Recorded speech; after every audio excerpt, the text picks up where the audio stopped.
since the novel has come out, I have become.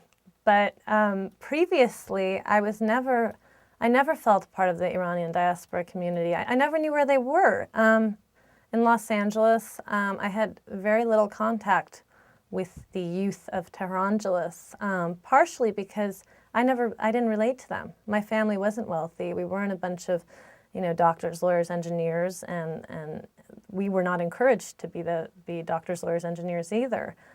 We were sort of a slightly artsy, nerdy family with my father's an academic, and we grew up very modestly in a small suburb, and I had very little contact with them.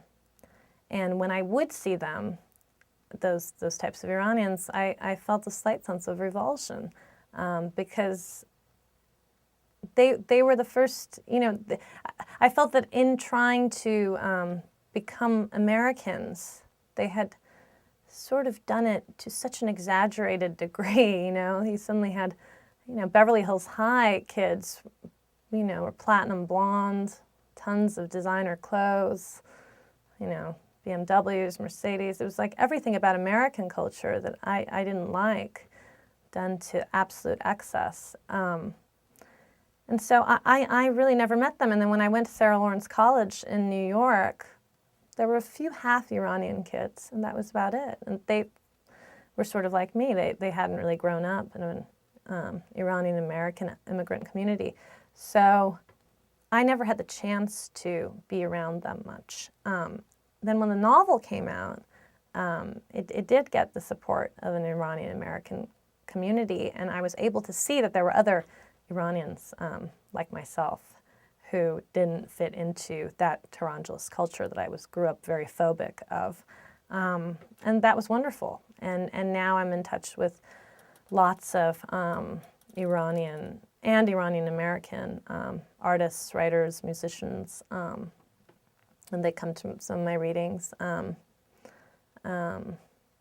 it's mostly wonderful. I get emails from a lot of people in Iran, actually, who can't get the book, but who've heard about it. The Iranians in Iran are on the internet all the time. They're obsessed with blogs and all that.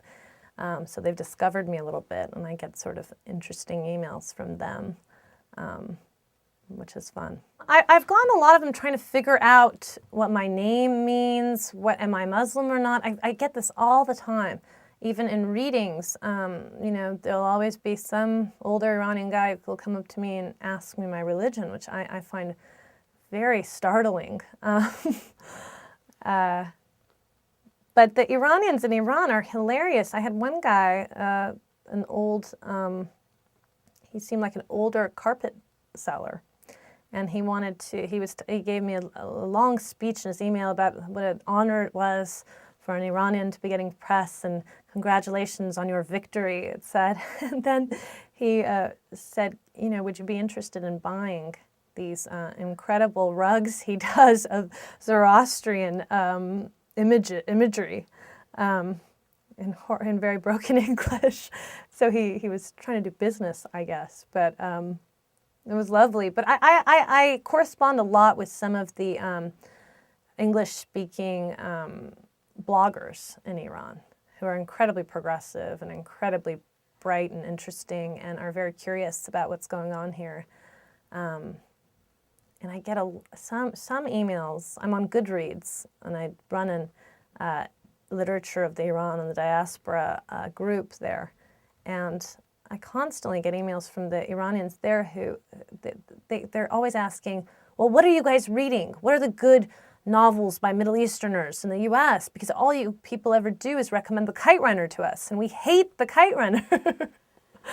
They can't believe that I can't tell you how many emails I've gotten from Iranians who just seem so upset about The Kite Runner being a hit here. They think the writing is pedestrian, which I think is very funny.